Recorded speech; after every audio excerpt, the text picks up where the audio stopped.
when you think of those incredible, almost magical underwater worlds we see in films, the vibrant colors, the mysterious creatures, it's breathtaking stuff.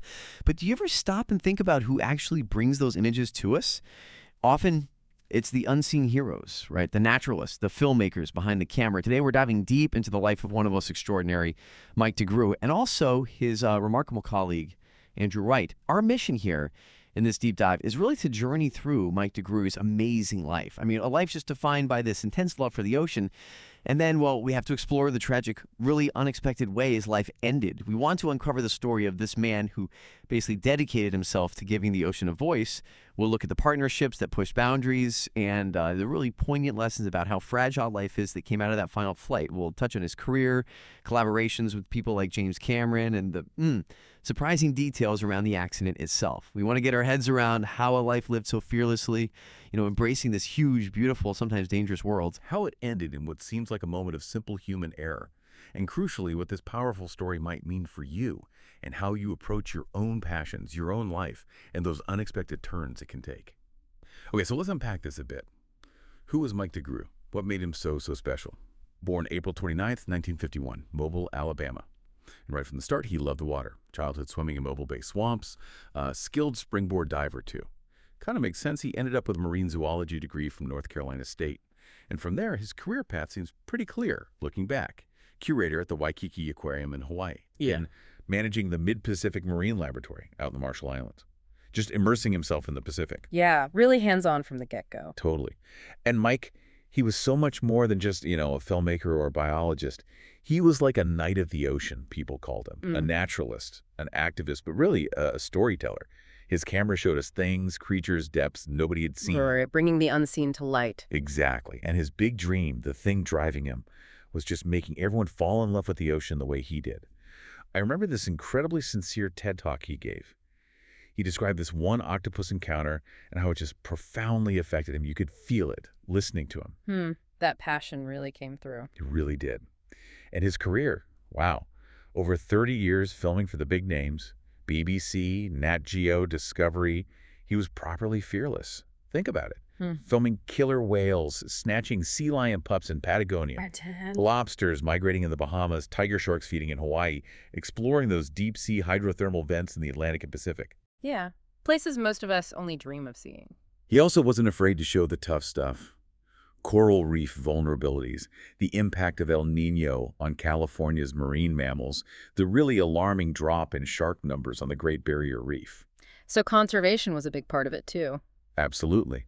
And people loved him on Shark Week, of course. Became a familiar face there. He even managed, with his team, this incredible feat, first person to film the nautilus and the vampire squid in their natural deep-sea homes. Which is technically incredibly difficult. Right.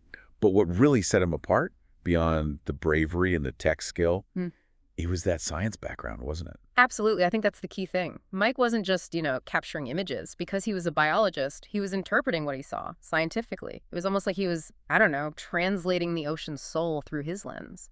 It gave his work this depth, this understanding that was pretty unique. Yeah, you didn't just see it, you kind of got it. Exactly. And speaking of bravery, Yeah. we absolutely have to talk about the shark attack. Ah, yes. That's a huge part of his story. April 2nd, 1978, Anuak Atoll, Marshall Islands. He survives this attack, but loses part of his right arm. 11 operations later, with only partial use of his hand, he goes back into the sea. Unbelievable resilience. And he called it his second birthday. I mean, who calls losing an arm their second birthday? It tells you everything about his mindset, doesn't it? That deep connection to life, to the ocean, maybe even a defiance. Totally, embracing every moment after that. And his work got noticed, obviously. Emmy Award, a BAFTA for The Blue Planet, Seas of Life, cinematography. Well deserved. Now, as amazing as his solo journey was, things really took another leap with a partnership, right? He wasn't alone in this. He formed this, deep-sea brotherhood with James Cameron. Right, the James Cameron connection. That's fascinating. Yeah, started around 2005. Mike was overseeing the underwater photography for that Discovery series, Last Mysteries of the Titanic, using submersibles to get into parts of the wreck no one had seen. Cutting-edge stuff at the time. For sure. And you could tell there was huge mutual respect there. Cameron trusted him completely, called him his eyes and ears in the deep ocean. High praise. and one of the ocean's warriors. You just feel that shared passion they had for the marine world. A shared vision, definitely. And at the time of the accident, they were working on something massive. The Mariana Trench dive. Deepest point on Earth. The ultimate deep-sea challenge. Exactly. And this fatal flight, it was actually part of the prep for that, shooting footage for the project. It's kind of ironic, isn't it? To access the deepest ocean, they first had to fly. Yeah, the logistics are complex. So this leads us to that awful turning point. How does a life spent exploring the ocean's dangers end so suddenly? In the sky. The date. February 4th, 2012. Near Nora, New South Wales, Australia. Mike DeGruy and Andrew White, who was an Aussie filmmaker and pilot himself, they'd just taken off from an airstrip in Jasper's Brush, south of Sydney. And White was quite accomplished too, wasn't he? Oh, yeah. Co-wrote and produced Sanctum, that cave diving thriller, made over $100 million. And Cameron had just picked him to head up the Australian office for his 3D company. Wow. So two highly experienced guys. Definitely. They were heading out to film a deep-sea submarine launch near Jervis Bay. You know, start of another adventure. Yeah. The helicopter was a Robinson R-44. They take off. Just minutes later, only maybe 10 feet off the ground. Andrew White notices his door, the pilot's side door, isn't shut properly. Uh-oh. Instinctively, he reaches out, from the cockpit Yeah. to try and close it. Now, for a pilot, that seems like a tiny action, but how critical is something like that during takeoff? It's incredibly critical, and it's absolutely not a simple action, especially then. See, controlling a helicopter, it takes constant input, like balancing on a bike, maybe even more so. Both hands are usually needed on the controls. The cyclic stick, usually in the right hand, controls the tilt, the direction.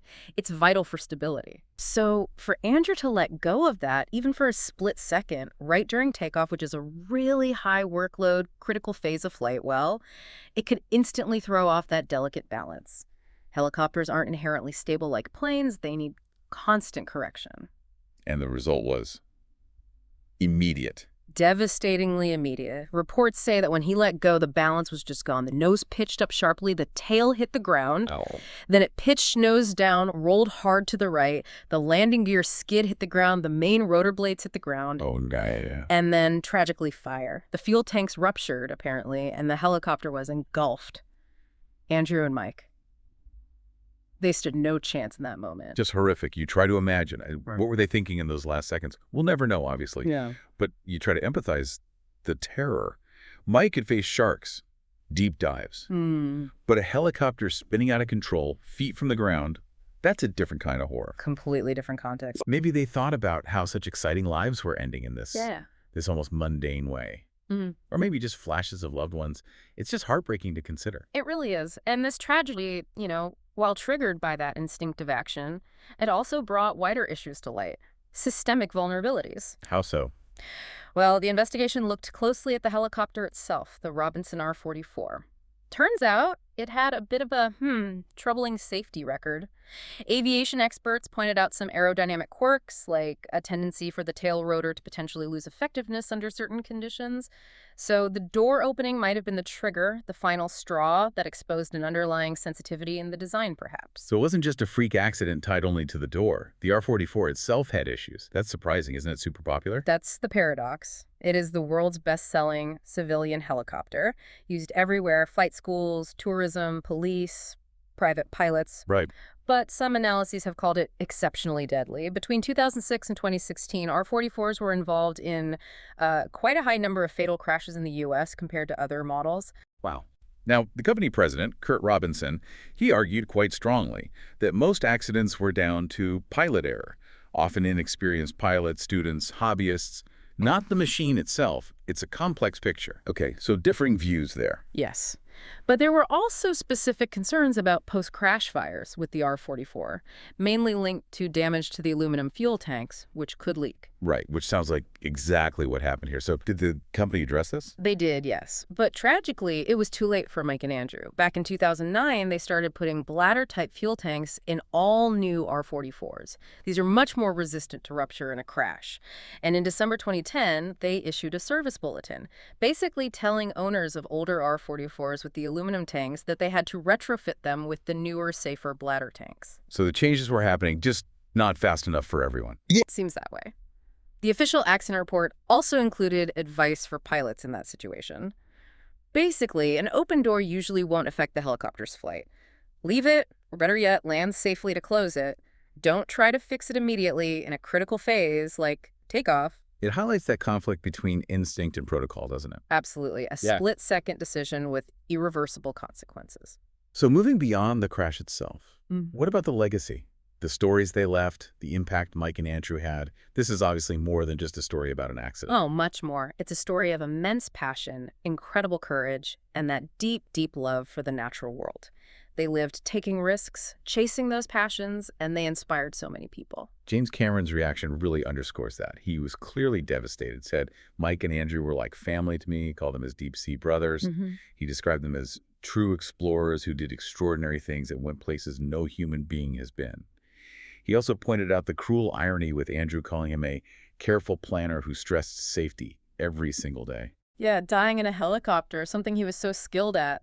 It's hard to reconcile. And Andrew himself, beyond piloting, had huge achievements.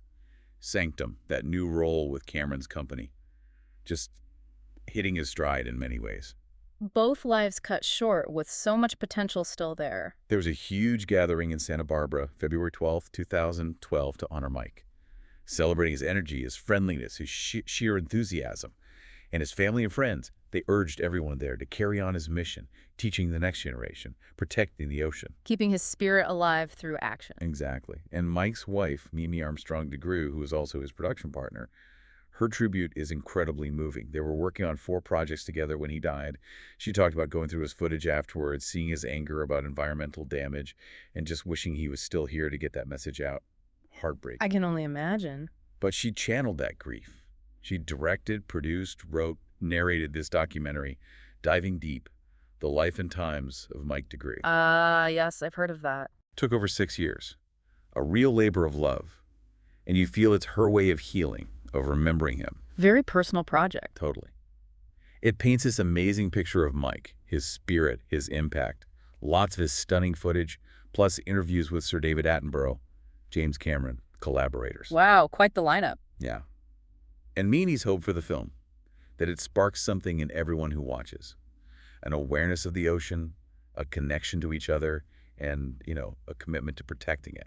Powerful goal. She also made this poignant observation, saying, Mike lived in the moment more than anyone I know, and she thought maybe it's because he'd survived the shark attack his 2nd birthday. That makes sense. A heightened appreciation for life. Yeah. And her final call to action in the film is simple. Jump in and get involved in understanding and protecting the ocean. Just carry the torch. A fitting tribute. So, if we try to sort of synthesize the lessons here, what do we take away? For me, Mike DeGruy and Andrew Wright's story is just this incredibly powerful, very human reminder of life's fragility, isn't it? They spent their lives taking huge risks, calculated risks often, chasing passions with unbelievable courage. Yeah.